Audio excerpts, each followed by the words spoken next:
normal meten TBP. Kawisan kayo nga agdumati pa di arko capsule tapno mapadasan nyo meti nariknak. No approved therapy claims.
Magandang buhay! DWIC. Matalinong pagtalakay sa mga usaping pambayan. Hihimayin ang bawat detalye para mailabas ang katotohanan. Kasama ang walang pinapanigan kundi ang tama. Orly Navarro. Orly sa IZ. Orly sa IZ.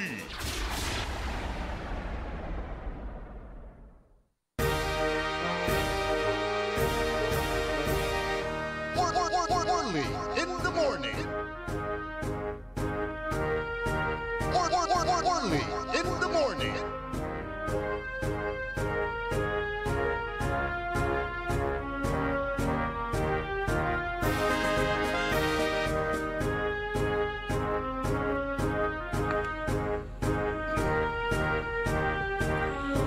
Good morning! Magandang umaga po sa inyong lahat.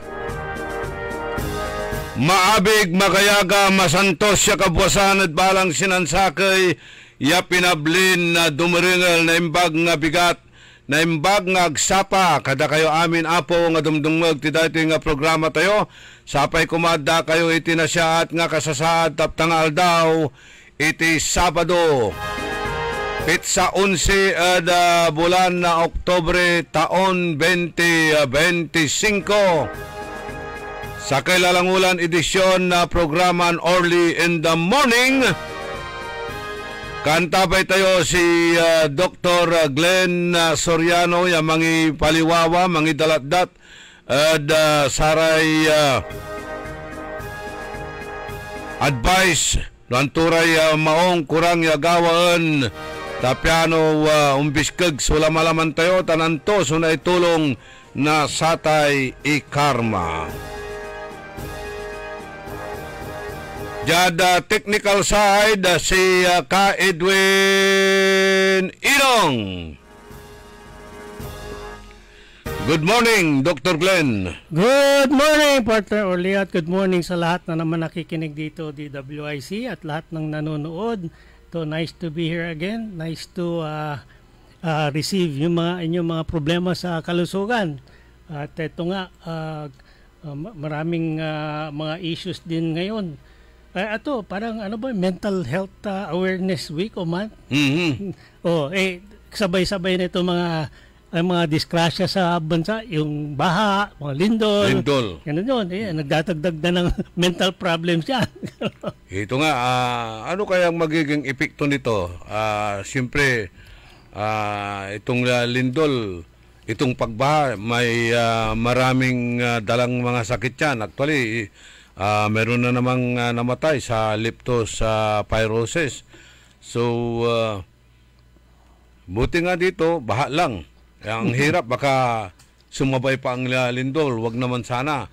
Doon sa ibang probinsya, bagyo, tapos sinasabayan ng lindol. Anong magiging epekto nito na maidudulot ng mga sakit ito, Doktor? Well, actually, wala nga tulong magagawa nito yung mga calamities natin na nagiging problema tuloy yung aggravating situations sa yung health mental awareness ganun kasi dun yung mga calamities ngayon katulad ng baha o almost 1 month na tayo dito sa mga calamities o pumapasok nga din yung mga sakit katulad nga ng leptospirosis. So lahat yan dagdag dito sa mga mental trauma. Ang mental trauma parang simula din yan ng mga sakit kasi kung nag-iisip ka lagi, yung preoccupied ka dito sa yung paligid mo, napapabayaan mo yung health mo, ganun yan. So dugtong-dugtong lahat yan. Kung hindi mo naiisip yung kalusugan, health mo, kung anong dapat mong gawin, tuloy-tuloy magkakasakit ka. So, yan ang nangyayari. So, hindi nakakatulong itong calamities dito sa ating mga mental health. So, yan ang gagawin natin ngayon, yung i-ano natin yung awareness, pakalma natin ng mga tao, at saka yung fear of the unknown na sinasabi natin, hindi ipaliwanag natin lahat na huwag kayong matakot dahil marami tayong mga assistants dyan, at kung di talaga kayo directly affected, relax lang at lilipas na rin yan. Ayun. Pero ang pag-uusapan po natin ngayon ay diabetes. Ito yung sinasabi nilang number 1 killer disease kapag ka nagkaroon na po ng komplikasyon. Dahil dito ay bibigyan tayo ng mga paliwanag ni Dr. Glenn Soriano kung paano tayo makakaiwas sa diabetes, Dr. Glenn. Well, ito na naman. Diabetes kasama yan sa chronic diseases. Okay? So, kung alam nyo diabetic kayo, kailangan sa mga ganitong season ng calamity, baha, lindol, etc., kailangan lagi kayong prepared. No? Boy Scout ba yun? Laging handa. Ganon. Kasi alam nyo, yung disiplina na kailangan sa management ng treatment ng diabetes, kailangan meron kayong preparation. Alam mo kung sa diabetic, unang-una, meron kayong plano sa diet. Yung iwas yung mga maalat, yung mga matamis, at saka yung taba. Okay? At saka itong mga gamot natin, merong regular na yung maintenance para sa diabetes. Ganon. At saka yung exercise. Pagdating ng panahon nito mga calamities, kailangan anticipated yung sariling management ninyo. Kasi alam nyo ng baha, pagdating ng lindol, magkakaroon tayo ng mga problema sa mga supplies, traffic, etc. Hindi nyo ma-access agad yung mga farmasya, yung mga places na pupuntahan nyo, kulang ang exercise. So lahat yan konektado yun dito sa management ng sakit yung diabetes. So beforehand, stock up kayo sa mga gamot ninyo. Okay? Yung exercise dahil may baha, hindi naman excuse yan na hindi kayo nakaka-exercise. Meron din naman kayong sariling places na pwede nyo puntahan para tuloy-tuloy ang exercises. Okay? At saka isa pa, etong yung mental stress yung tinatawag natin dahil sa calamity, nakakadagdag din yung problema sa diabetes. Kasi kung lagi kayo nag-iisip, nag-aalala, alam nyo stress level nyo tumataas. Kung tumataas ang stress level, mas maraming yung lumalabas na tawag natin yung adrenaline. Ang adrenaline, yan na yung steroid ng katawan natin, nagpapataas ng blood sugar. Ganon. Maliban doon sa magtataas ng blood sugar, tataas din ang blood pressure. So, dugtong lahat yan. So, in times of calamity, ang mga diabetic, kailangan you try to manage your stress. Remain calm. Kasi when you remain calm, you control your blood sugar. Yung calmness Ganun lang. Kung nagpapanik ka, ay lalong masisira yung management ng blood sugar. Okay. Ang problema kasi dito, kapag maraming evacuees na ganyan, masyadong masikip na yung evacuation area, they are rubbing elbows. So, doon nagkakaroon ng sakit, Doc, lalo na sa palikuran. Yes, kulang yes. na kulang yan sa personal hygiene. Well, yan nga problema yan ng yung ating yung administration ng government. So, kailangan anticipated yun The number of evacuees na probable, kailangan merong mga facility na providing such services Ang problema nga talaga, yung congestion, natutulungan mo nga yung mga tao dahil sa merong evacuation area, pero at the same time, you're promoting yung congestion which is tantamount to spreading more diseases. Kasi isa dyan, alam niyo yung virus madaling kumalat yan lalo sa mga congested areas So dapat ano natin yung petition natin ito mga administration sa mga times of calamity na maghanap din ng mga yung iba-ibang places for evacuation to avoid congestion and further spread of yung mga diseases, viral diseases especially during yung times of calamity. So ano po ang mas magandang gawin ng isang taong may karamdaman na naihahalo sa ganun karaming tao na posibleng magkakaroon ng infeksyon? Well, ito, yun ang ginagamit natin dito, yung tinatawag natin alternative preventive medicine. Okay? Papasok dito ngayon itong pinuprono natin na preventive at ICARMA. Okay. ICARMA is, kung ako sasabihin ko sa inyo, it's one of the top preventive medical remedies available. Kasi marami naman yan Yung preventive medicine starts with strengthening yung immune system ng tao. Okay? When you consume itong mga herbal preparations, ito yung tinatawag natin alternative medicine, medyo matagal-tagal yan Pero pag na-establish mo yan, parang yung ginagawa nilang mga pader-pader. When you construct a physical barrier, hindi makakapasok yung kalaban, hindi makakapasok ang infection, ang virus, bacteria, kasi hindi talaga nakakarating. So, yan ang ginagawa ng ICARMA at mga katulad niyang preparations. Kasi ang mga herbal medicines, katulad ng ICARMA, meron siyang very strong na yung mga components na immune system to prevent illness. Kung makapasok naman yung matapang na mga virus, bacteria, hindi naman tutuloy sa serious infection yan kasi kayang-kayang labanan ng katawan. So yan ang gawin natin to prevent, alam niya, hindi natin talaga maasahan itong yung preparation ng evacuation centers at asahan nyo kung grabe ang kalamidad, magsisiksikan talaga kayo dyan sa evacuation center. So antimano, strengthen your immune system para kung kahit saan kayo isiksik, kayang-kaya nyo labanan ang infection. Ayun. Kailangan isama nyo sa medicine kit nyo na palagi ang ICARMA. ICARMA ang kailangan dyan. Mas i-priority natin yan.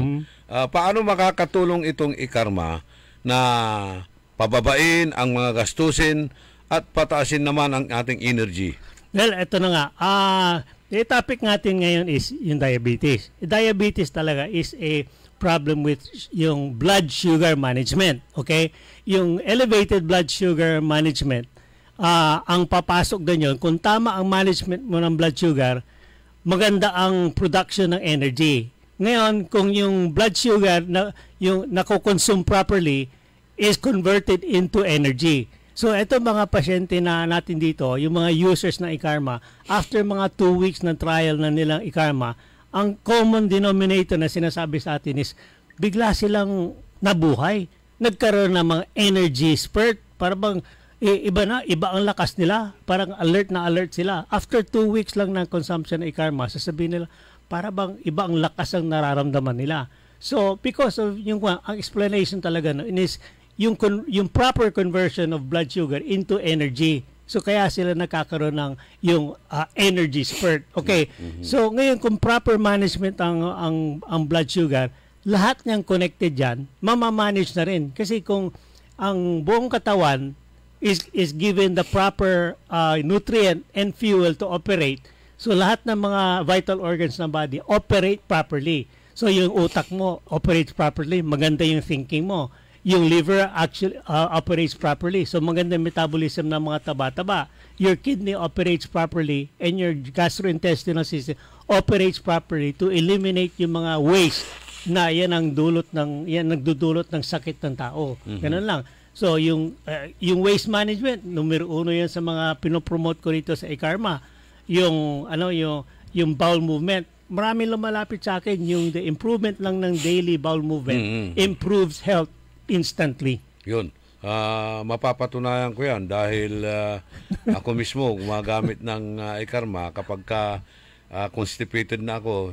Yun ang iniinom ko at yun, maluwag ang aking pagbawas. Ito, pasyente ko na ito last couple of weeks. 1 week pa lang, i-recommend ako yung marami reklamo na dumating sa akin.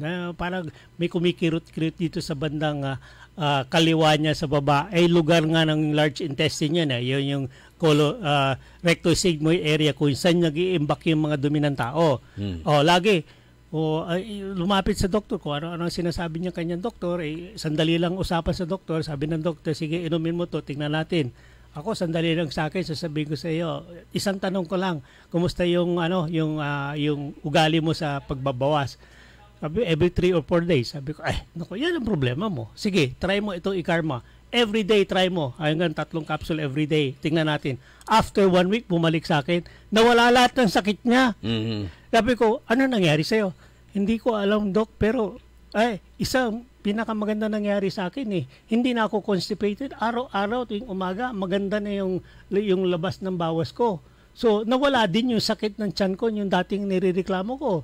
Ngayon, pati ako, parang ang ganda ng pakiramdam ko, parang lumakas ako. So, sabi ko, for the last 2-3 weeks, yan ang reklamo mo, biglang nawala, uminom ka na karma. Palagay ko nga yung nagbawas ka lang naglinis ka lang ng katawan nag-waste management ka lang, gumaling ka na. Yun ang sinasabi ko, maganda. So anong epekto sa katawan ng tao ang hindi madalas na pagbawas or halos hindi nagbabawas? Well, yung symptom mismo na yung hindi nagbabawas, tumitigas yung dumi sa loob ng colon. Tumitigas Ano yun? Constipation yan. So, hindi ka nagbabawas. So, kung hindi ka nagbabawas, alam mo, sabi sa Diyos mismo medical, scientific ito ang dumi, merong lalagyan, merong garbage disposal area. Ilalagay lang doon. Anong purpose nun? Para kinabukasan, itatapon mo na yung dumi. Ngayon, so bakit mo itatapon? Kasi maraming laman yun na hindi kailangan ng katawan. Maliban doon sa hindi kailangan ng katawan, meron pang mga chemical poisons, mga free radicals, mga yan na dapat talaga itapon. Ngayon, kung hindi mo itatapon na sa tamang oras, saan ka na? Ito naman yung katawan natin, nagsisip-sip din ng mga galing doon sa So, doon sa colon. Ngayon, kung yung dumi na dapat mo itinapon, binalik sa katawan, babalik ka agad, diretso yun sa atay. Kasi yan ang first na puntahan ng mga reabsorbed na ingredients. Papasok doon sa liver, ang liver, ang detoxifying organ, pagpasok sa liver, parang overwork tuloy ang liver. Ngayon, kung overwork ang liver, hindi niya nagagawa ang trabaho niya. So, tataas tuloy ang cholesterol, etc. So, ganun yun.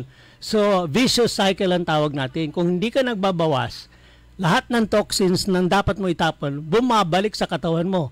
So, affected yung utak mo, affected ang liver mo, affected ang kidney mo, affected ang buong katawan mo, parang pagod na pagod ka.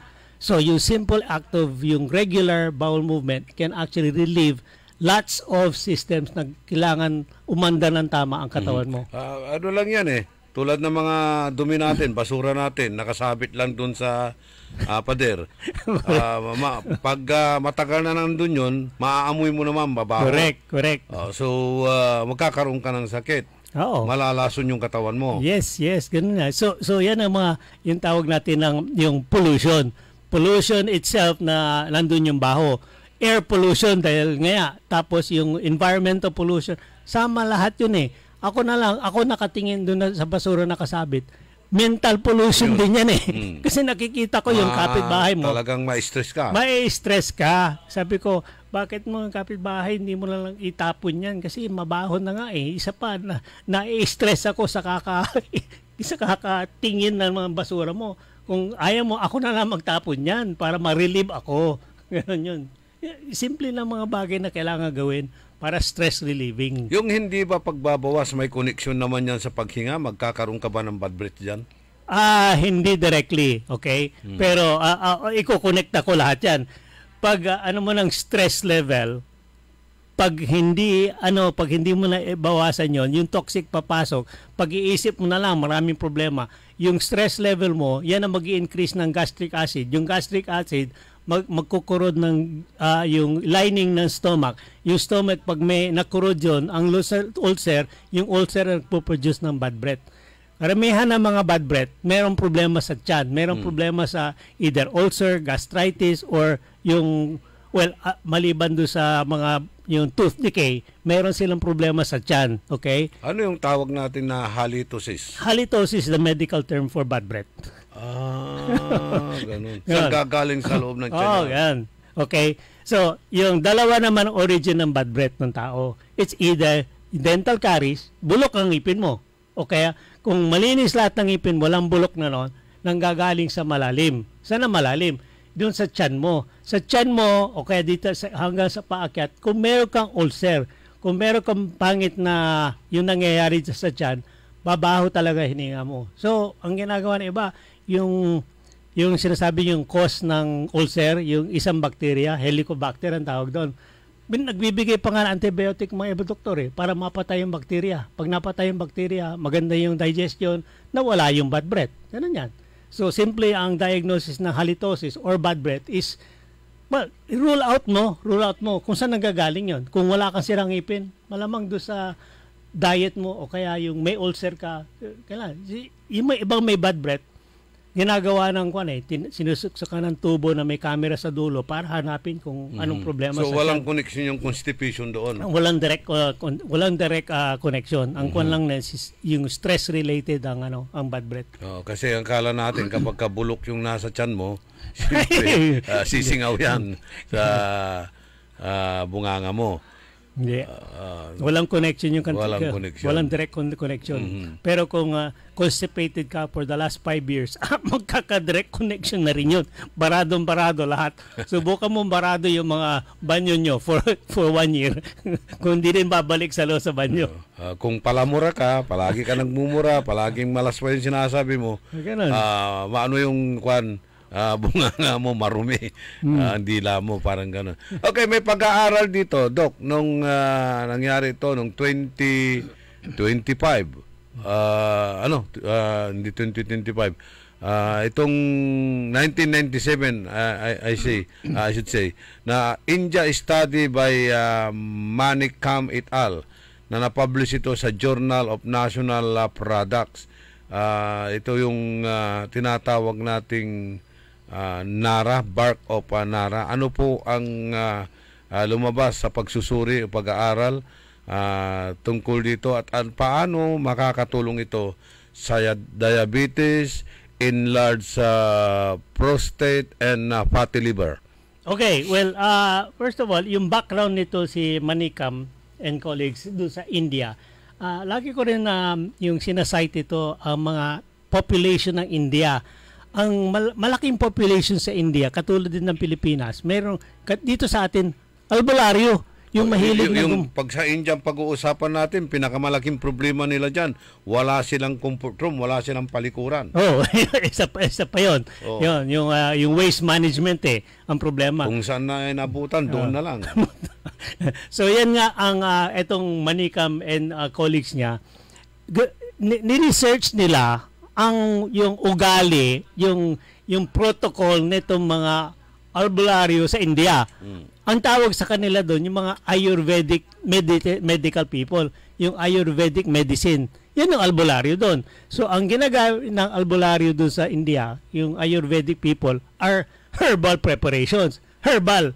Tapos, isa sa mga very frequently used sa kanila is yung extract ng Nara. Yung Nara tree din. Meron din sila Nara tree din So, in-experiment nila yung extract ng Nara at nakita nila na the results of yung kanilang extract on yung animal, yung subjects nila is nag-i-improve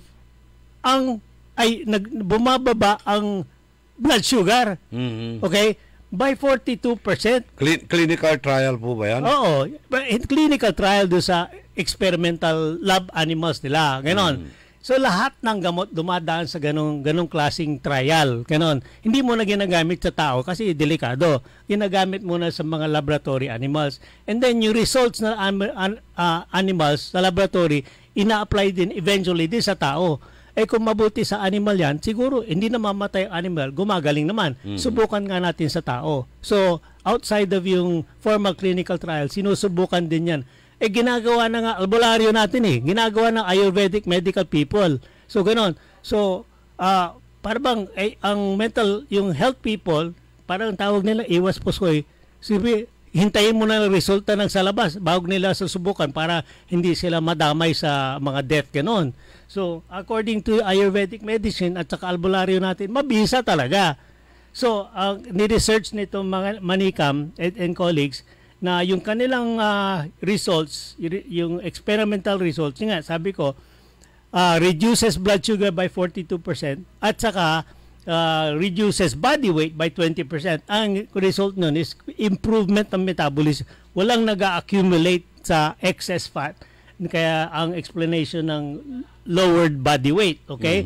Ang isa pa na discover nila, yung ginawa nilang yung collateral o parallel experiment na sinubukan ang Nara extract with ang control nila, yung parang parallel study is with metformin. Yung iba ginamitan ng Nara extract, yung iba ginamitan ng metformin. Ang lumabas after 30 days, pareho lang. Pareho lang pala eh. Mabisa din pala itong Nara extract. Katulad din ng ginagamit lagi sa mga diabetic na metformin. Okay? So ano ngayon ang difference? So according to mga research, yung mga pinag-aaralan yung effects ng metformin at saka effects ng Nara, ang wala sila nakikitang yung mga side effects dito sa natural product ng mga Nara extract. Dito sa metformin, which is a chemical, yung results of chemical composition, yung mga umiinom ng mga ganun, nakikita na mayroong mga liver problems eh. Hindi natin pwedeng i-confirm na talagang metformin causes liver damage. Pero nandun sa studies eh, lahat ng mga uminom na diabetic na uminom ng metformin, meron silang liver problems eh. Lahat ng mga natural, uminom ng natural preparations katulad ng Karma, wala. So kung ikaw ay diabetic, papipilian mo yung parehong effect, yung may problema o yung wala. Simpleng tanong yan eh. Pwede ring pagsabayin yun? Pwede rin pagsabayin. Pero overlapping nga. Kung gumaling ka, hindi mo alam ano nagpagaling sa'yo. Metformin o yung Ikarma extract. So yan, according to yung mga studies at saka yung mga information, literature, alam nyo, ang dami-dami over the past 20 years na nag-research nitong sa Nara extract eh. Nakita nila. Bakit pini-prescribe pa rin ng doktor itong metformin na parang nangungunang gamot para sa diabetes? Kasi yung metformin, dumaan na yun sa formal clinical trial para magkaroon siya ng permiso para ibigay sa pasyente na wala namang proven side effects. Ganun yan eh. Dadaan yan sa, yung gastos ng milyon-milyon para makarating doon sa step na yon. So, yung mga nagpo-promote ng mga itong herbal products na ganun din ang hindi naman pinapadaan sa ganun eh. Sabi ko, mabisa naman siya. Bakit ko gagastusan para i-prove na mabisa din yon? Ganun lang yun. So, syempre, ang influence ng doktor sa pasyente, sasabihin ng pasyente, kung ano sinabi ng doktor, yan ang inumin ko. Bihira ang doktor na nagsasabi na, hindi, uminom ko na Karma, okay na yon. Ganun lang eh. So, kailangan turuan lang natin ang medical professional to have faith in yung alternative na yung mga preventive na katulad ng Ikarma. Ganun yan. Kailangan aware ka lang. Kasi kung disiplinado kang tao, lagi kang kumakain ng tama, supplement ka ng mga tama, over 1 year, sabihin kahit na 1 year lang, yun the following year, very healthy ka. Kasi meron ka ng yung preventive mga measures. May protection na. May protection ka na. Paano naman ito nakakatulong, itong Ikarma sa enlarged prostate o prostate enlargement? Okay, first of all, kailangan malaman natin ang cause ng enlarged prostate. Dalawa yan eh. Dalawang cause ng enlarged prostate is yung hormonal at saka yung pathologic o inflammatory. Ang prostate enlargement is caused by two things. Sobra ang yung testosterone is the male hormone. Sobra. Pwede bang sumobra yan? Pwede naman din eh. At saka pangalawa, yung inflammation. Pag meron kang inflammation, kahit saan sa katawan, pamamaga yun eh. Sa balat mo may inflammation, di namamaga. O kung sa mata mo may namamaga, sa mukha mo may namamaga. May inflammation yan eh. Inflammation causes enlargement o congestion. Doon sa prostate, kung meron kang inflammation, lumalaki yun eh. Okay? So ngayon ang Ikarma, meron siyang properties nakikita na ginagamit sa prostate is unang-una, it can regulate yung male hormone production. Merong mga pathways yan na very complicated, pero ang nangyayari dyan, it regulates the production of yung testosterone para hindi sobra-sobra. Okay? So, yung first explanation yon, regulated ang testosterone, so hindi lalaki ang prostate. Kung malaki man, because of yan, hindi na tutuloy at baka lumiit pa. Ang pangalawa is inflammation. Inflammation causes yung pamamaga o lalaki ang prostate. E-karma has been proven to be a very effective anti-inflammatory agent. Ganun yan eh. Yung tinatawag nilang is almost the same as yung steroid. Kasi ang steroid, yung sinasabing double-bladed, yan at pinakamatapang sa pagsugpo ng pamamaga, ang steroid. Okay? Pero dangerous kasi yan eh. Kasi double-bladed yan eh. Pwede siya mag-cause ng bad side effects.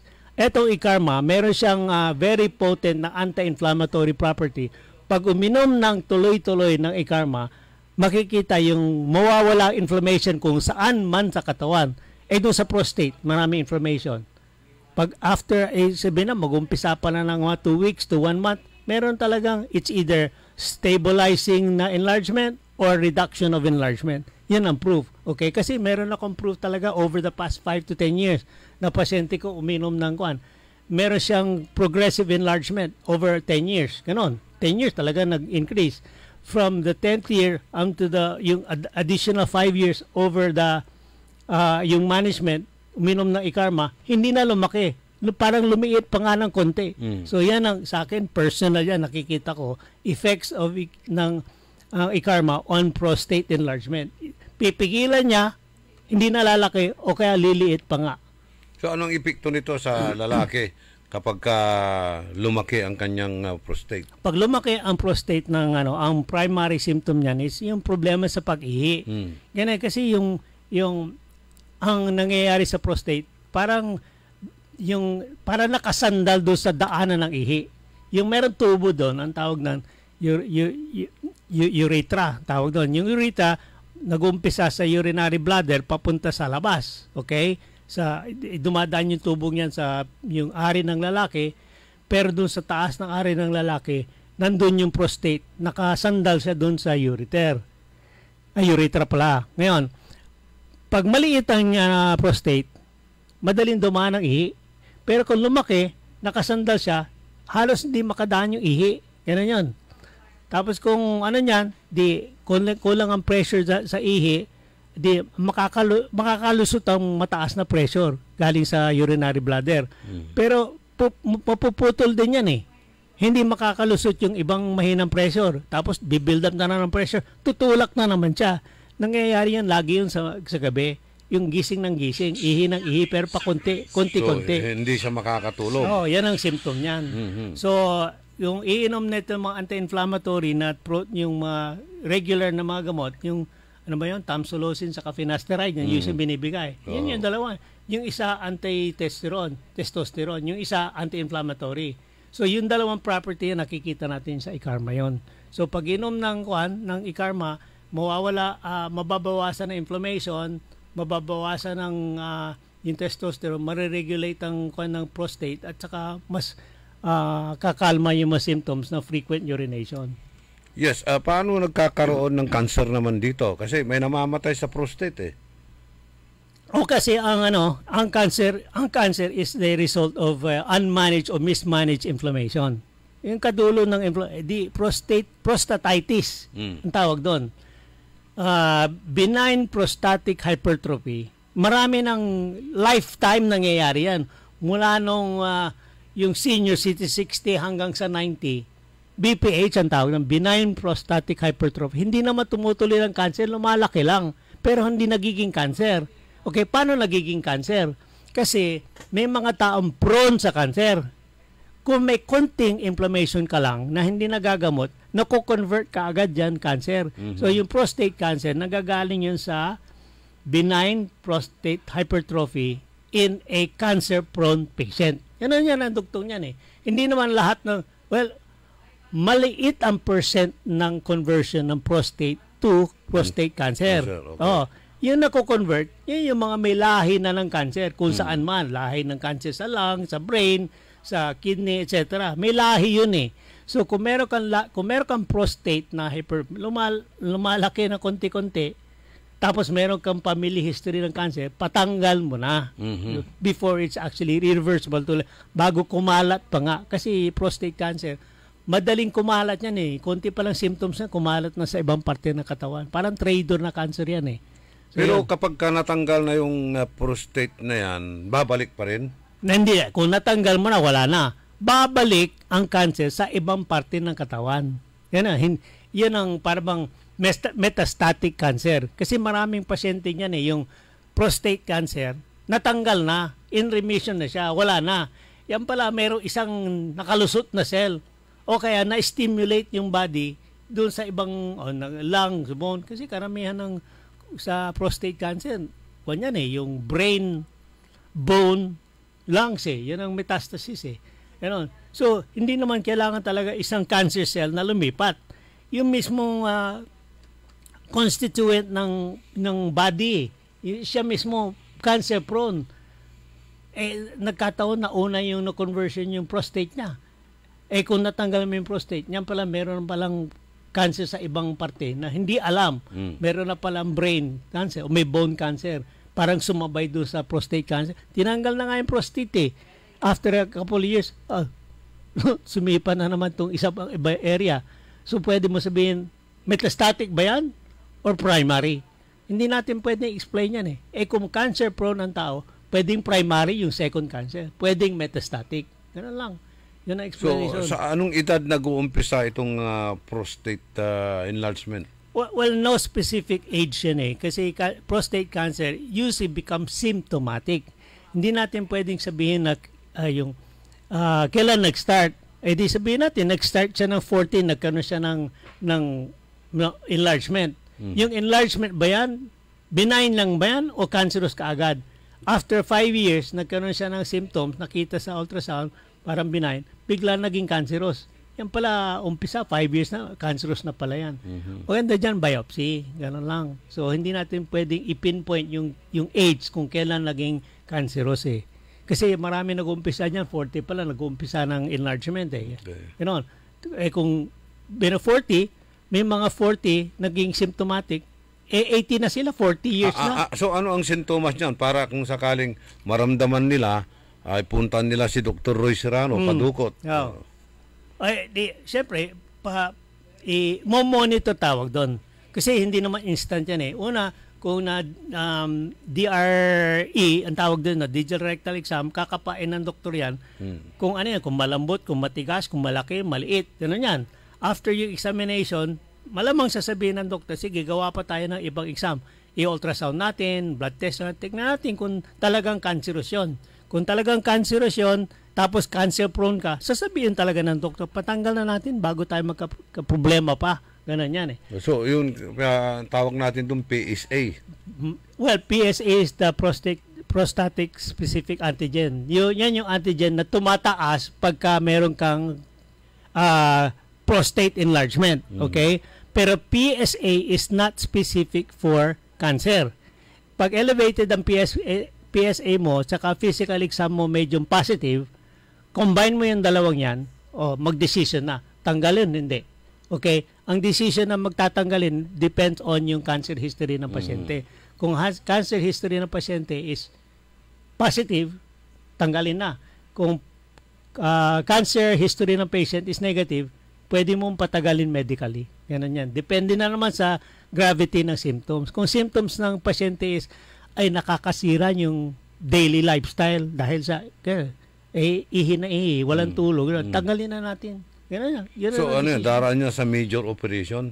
Hindi no, ano lang yun. Actually, yung mga bagong technology ngayon, gusto ko pumasok uli naman. Kasi yung mga AI ngayon, robotic ngayon, ay puro parang magic na eh. Ano, hindi ka man dadaan, yung major nagiging minor na lang, outpatient na lang kasi gumagawa, robot na eh. Ano? Dati hihiwain ka at tatahiin. Ngayon, papasok na yung ano. Ang tawag na transurethral, yung dinadaan sa mga open na tubo na, doon ang dinadukot eh. Ganun lang. So, itong prostate na ito, ano ang epekto nito sa tinatawag nating pagkalalaki? Well, yun nga, usually, externally, puro mental stress lang yan eh. Kasi ang mga lalaki merong yung parang tinatakan na erectile dysfunction. Well, hindi naman masyadong connected yon. Erectile dysfunction at saka prostate enlargement, hindi directly connected yun eh. Kasi erectile dysfunction, circulatory problem yon. Yung prostate is more of a, yung inflammatory problem. Pero hindi connected, yung anatomically hindi connected, o kaya medically hindi connected ang dalawa. Okay? Pwedeng connected indirectly through hormonal reasons eh. Kasi kung ikaw para bang wala kang production ng testosterone, wala bang bading ka to? Wala, hindi ka nag-erect kasi hindi ka nag-iisip ng gano'ng mga gano'n. Hindi ka tinatayuan. Para ba? Hindi ka na-stimulate eh. Gano'n na. So, testosterone also affects yung function ng prostate mo. So, endocrine problem yun. Hindi connected ang yun. So, yung prostate, yung sabi mo, yung effects sa pasyente ang prostate hyperenlargement, una-una, pag ito mali ang approach ng doktor, meron kang prostate enlargement, para bang ang explanation mo sa kanya tinakot mo, mamamatay ka bukas dahil sa hindi, mali yun eh.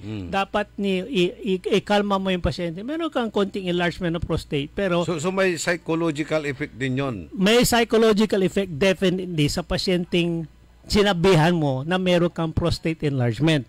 Okay? Pero kung proper approach mo sa pasyente, nasabi mo, para bang wala yan. Huwag mo nang pansinin yan. Tingnan natin yan after 5 years kung anong mangyari. Yan lang, simple. Di, naginawaan niya yung pasyente. Nasabi nga, okay, meron kasi yung enlargement pero wala daw yan. Tingnan natin after 5 years.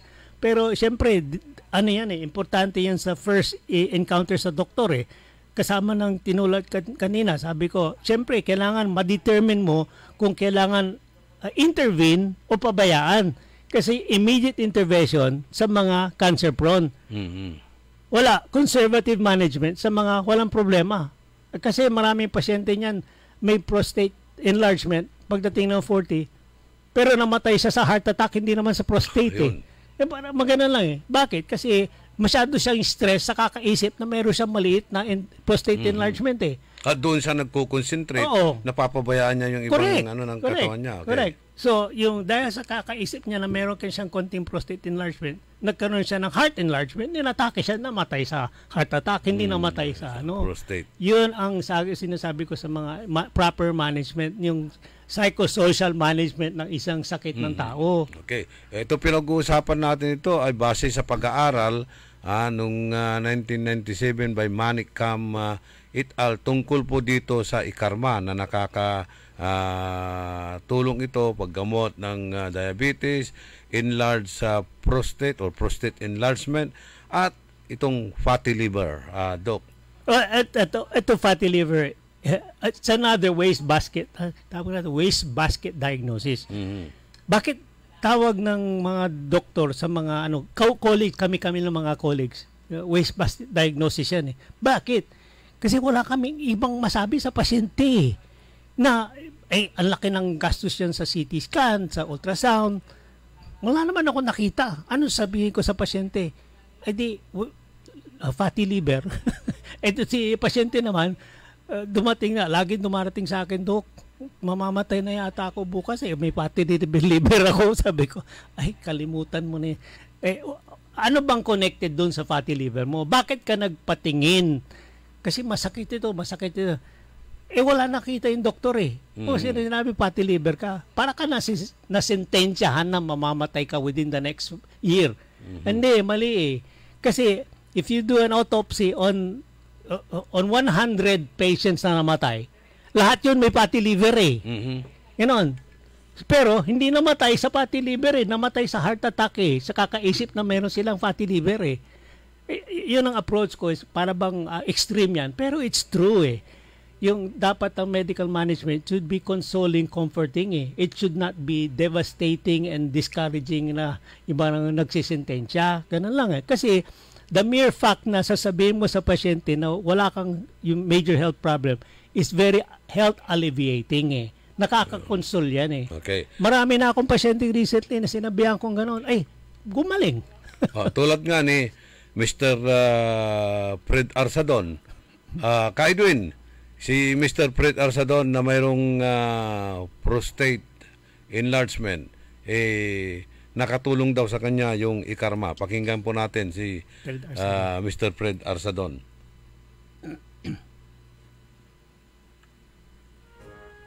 Ako po ay si Fred Arsadon Jr., nakatira po sa Bunuang Dised, Dagupan City. Ako ay 55 years old. Ang mga sakit na aking nararamdaman po nung isang buwan ay mataas po ang aking diabetes. Nung nakaraang linggo ng June 17 ay umabot po ang aking blood sugar ng 126. Ang aking cholesterol ay napataas din. At ang aking prostate enlargement ay malaking-malaki na at kailangan na raw operahan. Nagkaroon din po ako ng bato sa apdo at nagkaroon din po ako ng sakit po sa liver cyst. Nung uminom na po ako ng mahigit 2 linggong pag-iinom po ng ikarma, naramdaman ko po na umaan ang aking pakiramdam. So, nagpa-check po ako ng aking blood sugar. Itong June 27, ang aking blood sugar ay umabot na lang po ng 98. So, malaki pong ibinaba ng aking blood sugar. So, ang aking prostate enlargement, 58 dati po noon. Ngayon po ay naging normal na po ng 25 sa edad ko pong ito. Maliit na lang po ang aking cyst doon sa liver. So, inayahan po kayo na sa lahat ng mga nakikinig, lahat ng mga kaibigan ko po at mga kapilala na subukan po natin ang medikasyon ng ikarma upang makuha natin ang benepisyo na manggagaling po sa Nara 3 upang at tayo ay maging malakas, malusog at makapag trabaho po ng mausay. Mayroong gallbladder sa abdo. May prostate enlargement. May diabetes. Nasasalubong nyo pa ngayon sa daan. Yes. Nasasalubong ko, nakikita ko. Pero para pang bumalik ito sa normal na buhay. Whether he's on ikarma or not or continuing, hindi ko talaga alam kung ano follow-up. Pero 2 to 3 weeks, even after 1 to 2 months after yung nag-initial exposure sa atin, lumapit kasi nag-repeat siya exams eh.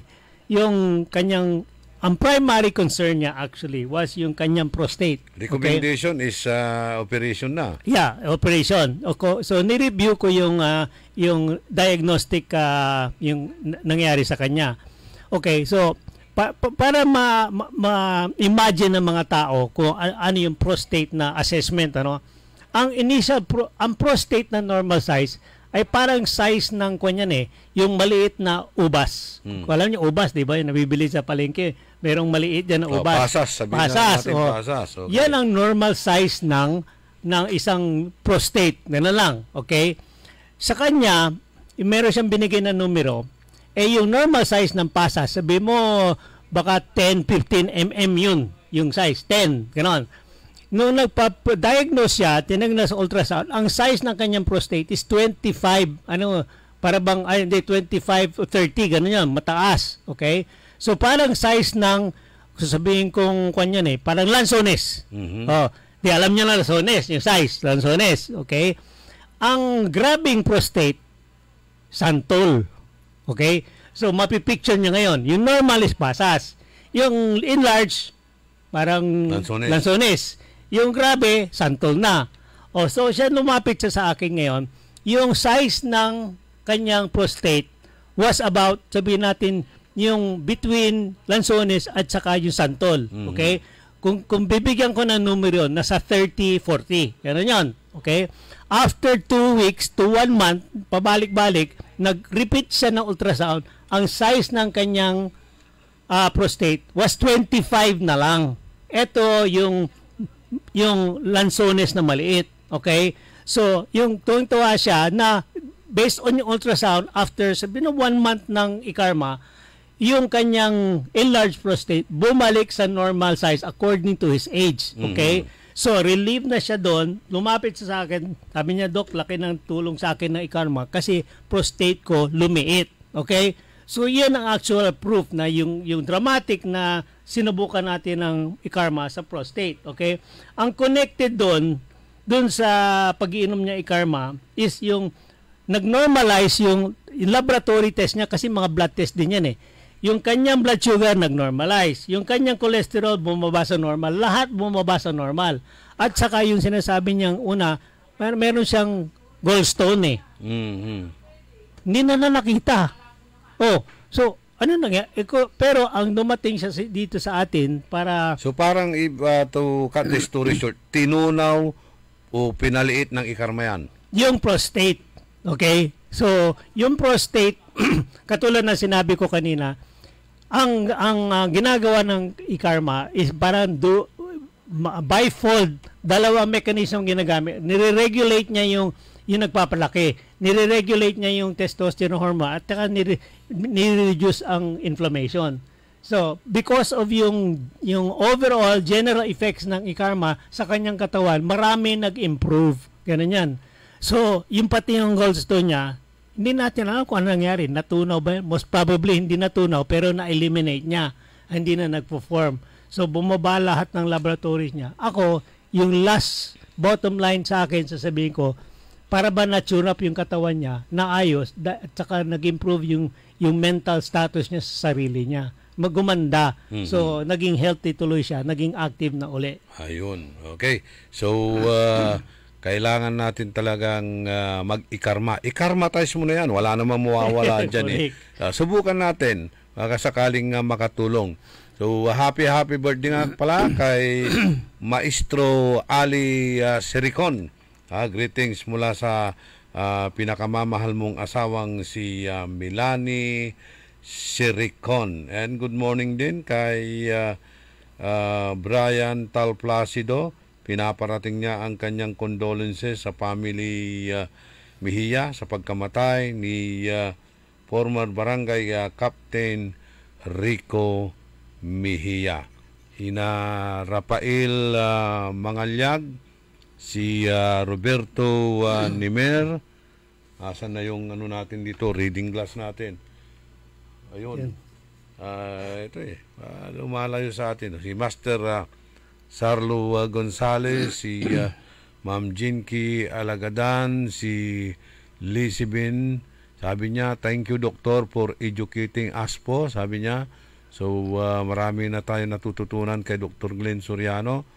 Ito si Sophia Mamaril Matias, ikarma user din ito, cancer survivor. Thank you for listening at tuloy-tuloy sana tayo. Si Ariel Awanan na Bandong, si Celia Morante, at siyempre si Mr. Ben Joby, Ben Jovillanos, at yung si Architect June Gutierrez dyan sa Kalasyaw ay palagi rin nakamonitor sa ating programa. So, subukan natin itong ikarma. Marami pa tayong pag-uusapan. I-extend ko lang sandali.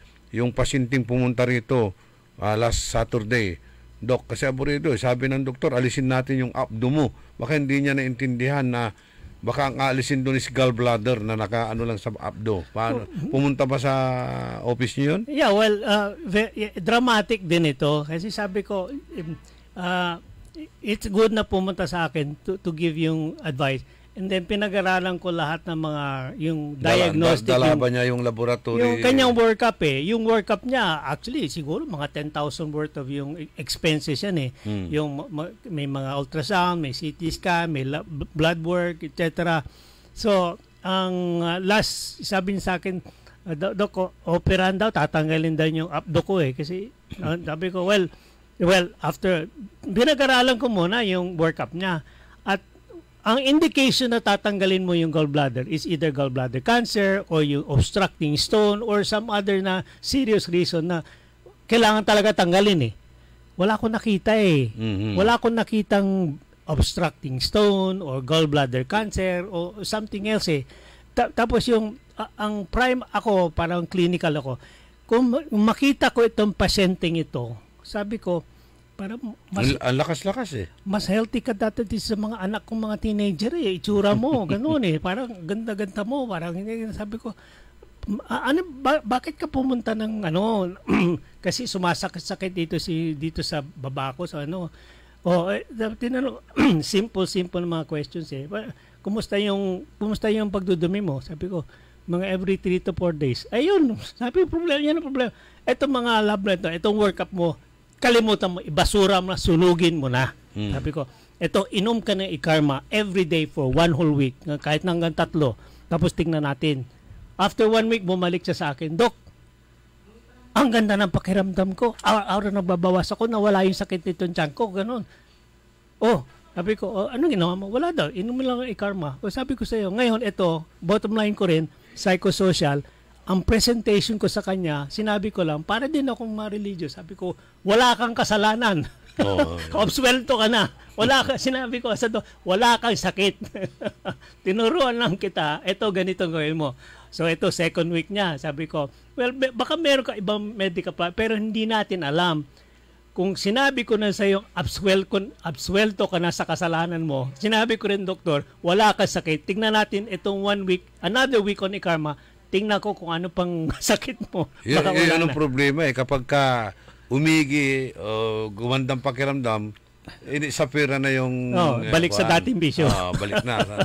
Yun ang naging problema. Okay, si Joseph Toledo, sabi niya, I am a karma user for several years. Wow. Siguro magbigay kayo ng testimony niyo rito kung anong naramdaman nyo, kung paano nakatulong sa inyo ang ikarma para naman makatulong tayo sa ibang tao na instead na pumupunta dyan sa mga doktor. Hindi natin sinasabing huwag kayo magpa-check up ng doktor.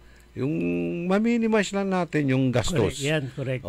Sabi nga, unang tanong ko nga paano makakatulong ang ikarma na mabawasan ang gastos sa pagbili ng gamot at tumaas ang immune system or energy. Sinagot na yan ni Dr. Glenn Soriano. Kaya walang mawawala kung tayo ay mag-ikarma. Subukan po natin. I-karmatize. Kasama po natin si Kay Edwin Inong sa technical side, with Dr. Glenn Soriano. Marami na naman tayong natutunan sa kanyang mga paliwanag. Ako po ang inyong kaibigan, si Orly Navarro. Naglilingkod ng tama, nagbabalita ng tama, at nag-iikarma.